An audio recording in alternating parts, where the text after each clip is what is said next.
So this is Coco. This is the thoroughbred that we didn't know much about her history, except that she had been standing in a pasture for several years. And in the previous video that I did of her, I was mostly lunging her, working on getting her more fit, building towards getting on her, because she was really out of shape. She wasn't to a point where she could be ridden at that time. She still needs to fill in right here a little bit better, still a little bit dipped in. Her neck has filled out a lot, but it needs to fill out a little bit more. And her hip is actually much better than it was. There wasn't much hip at all before. I actually have a little bit of a crease starting right here. And we have a little bit of muscle right here down her back starting. So she is putting on muscle really good for her age. I'm really pleased to see that. We just need to keep continuing and keep building muscle. But we've gotten to a point where she's built up some muscle. Her body's still not where it needs to be. She's got a little ways to go. But we're getting to the point where we need to be working towards going ahead and getting on her. In that video, in that last video I did of her, I'd saddled her out there. And we saw that she really looked pretty broke. So now we're going to be saddling her in here and treat her a little bit more like a broke horse. In the beginning, we really didn't know much about her, but everything that she has told us so far, that she was actually a lot broker horse than she could have been with the situation where she came from. So I'm gonna get her brushed off and get her saddled up, and we'll go work her a minute. This saddle here, physically is a pretty big saddle. It's a roping saddle.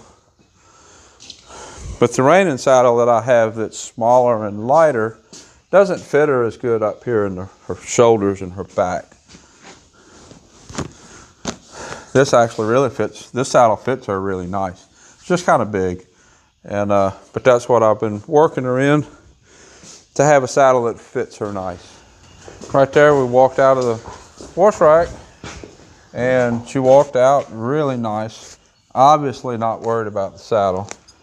One thing that I like to do with my horses when I tighten the saddle up, I can't always do this with younger horses or problem horses I'm working with, but what I like to do, turn sideways, you can see a little better. What I like to do is pick the front foot up and pull it forward, and if you watch, it's going to pull the skin out from under the girth. It's a really good tip for preventing girth rubs.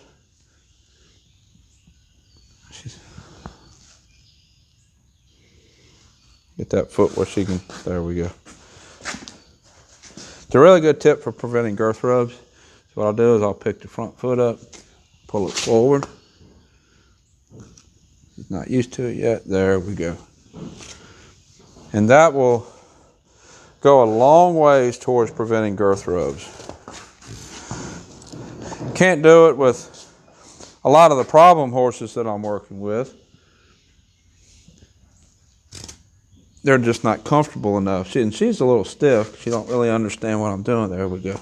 She don't really understand what I'm doing, but she's not scared about it. That's another big sign that tells me that she is not worried about this saddle. Let's go out here and get up on her.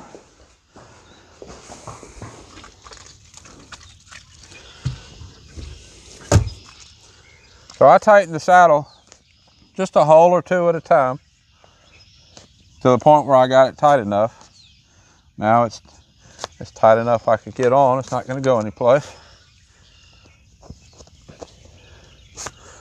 Working one circle around. I never get on a horse without moving their feet after tightening the saddle.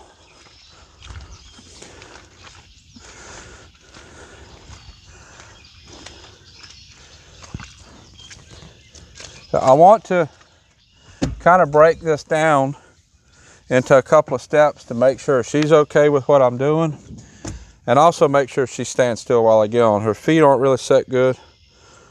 Get her feet a little better. There we go.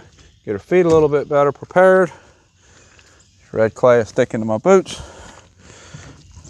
but we're going to do something.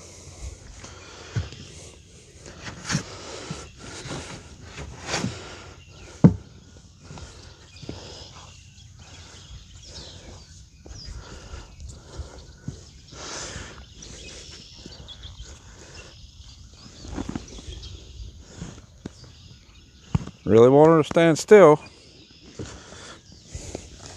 First off, I want her to stand still to get on so the owner doesn't have to struggle to get on while she's walking off. But especially because of this slippery clay we got, I don't want her to slip. She moves off and I either go on and get up there or I step down. This slippery clay wouldn't be a good situation. So I really want to make sure that she stands still while I get on.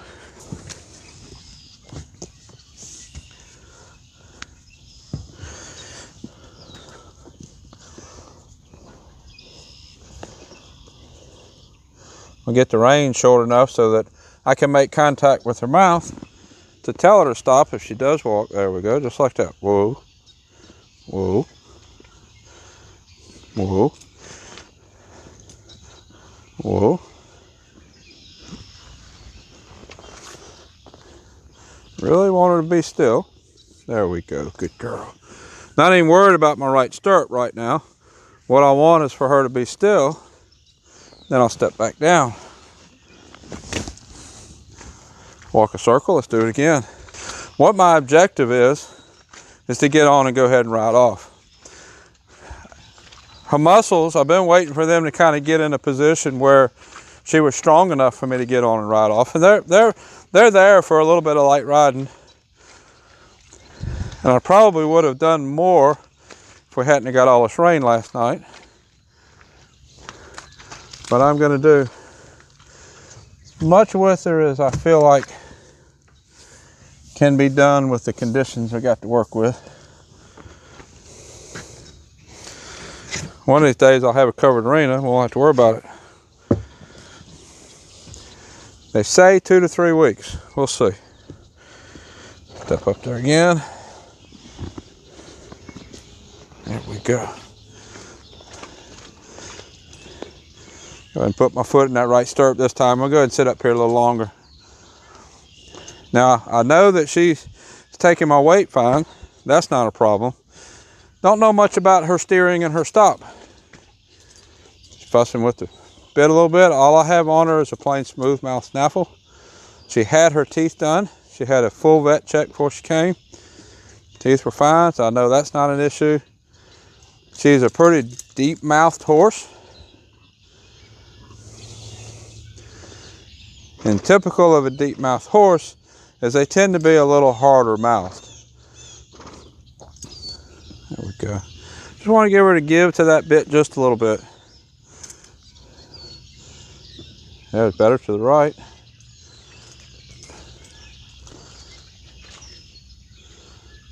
Go to the left again. Just relax, give to the bit. I'd rather her feet not move, but I'm really not going to do much to stop her. If I was to pull back with both reins right now, with her mouth really not being ready, I'm not going to get a stop. I'm just going to get her pushing into the bit. Go ahead and ask her to walk forward. There we go. Now what you might think is, why would I ask her to walk forward? I really don't have much steering and I really don't have much stop at this point. But the thing about it is, because we walk forward, that's going to help her steering. Let me explain that a little bit. I've covered a little bit of this with more advanced horses, but not with horses kind of this green. She's bobbing her head. Well, when she bobs her head, she pushes with this foot to get the leverage to bob her head and push on my hands. So by asking her to move her feet, that's taking her leverage away of pulling on the reins. If I was to walk up to something and push on it, I would brace with my lower body to get the leverage to push. Similar with the horse. For her to push with her face, she has to brace with her front feet. So what I'm doing, I'm going to steer, but I'm not going to steer down here. I never steer here. I've talked a lot about where your hands go. The only time my hand goes down here is if the horse is rearing up with me. I'm going to steer here, pulling this direction, which is going to take the weight up off of this shoulder, and it's going to make her face better. Watch the direction that I'm pulling. Ask her to walk. There we go. So I'm not going to fuss about her face with doing anything with my hands or anything like that. That's not how I'm going to fix that. I fix that from the direction that I pull and asking her to walk. There. See how she brought her head to the left and went on and walked off. I know we're not really where you can see it now. We're going to do it again. Head to the left and walk. There. Good girl. And when we walk off, I'll immediately let go of the reins. Let's do it again. Head to the left, walk. See her head come down and relax that time? Now, I don't want her to walk into the barn. Head to the left and walk.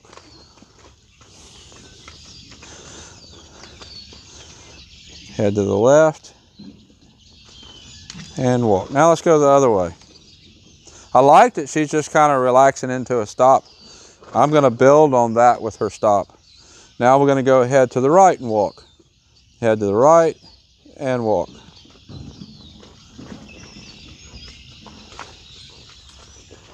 Head to the right. She was already walking. I just pulled her head to the right. Just pointed her nose.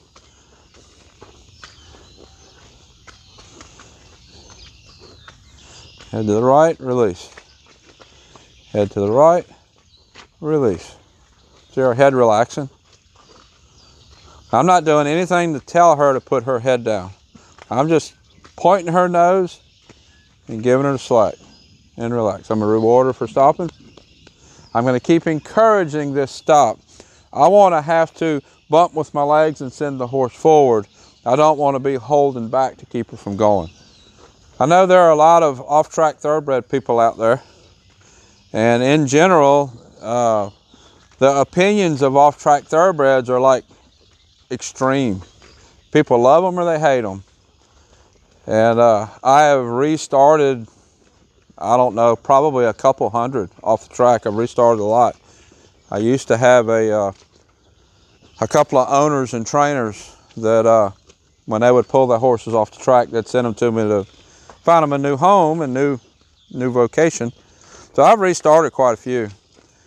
And my experience is if you restart them correctly, you can end up with a really, really nice horse.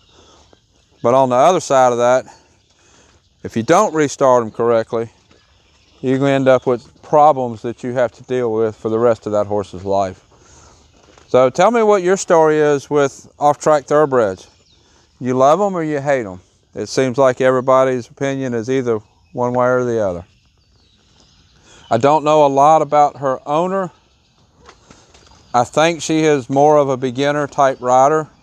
So I would rather her have to pedal a little bit to tell her to go than to be constantly pulling back to make her stop. Now let's change directions, head to the left. Changing directions, I swap sides of the brain. Look at me out of the other eye.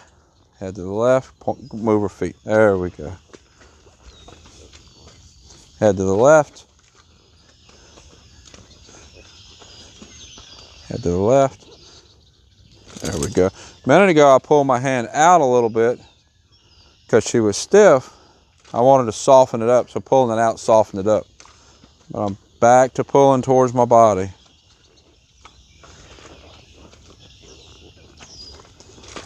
Can pull out and I'll have a little bit more leverage for the pull, but that tends to put them on their front end a little more. I want to lift the front end to soften her face, which is pulling this way. Whoa. She was going to stop there on her own, whether I said whoa or not. But it's a good time to start connecting my verbal cues with what she's doing. I think that's a good place to stop with her for today. This is Coco. I'll put a link up here to the first video I did of her. And I'll continue on and show you more videos. This is turning out to be a really nice horse.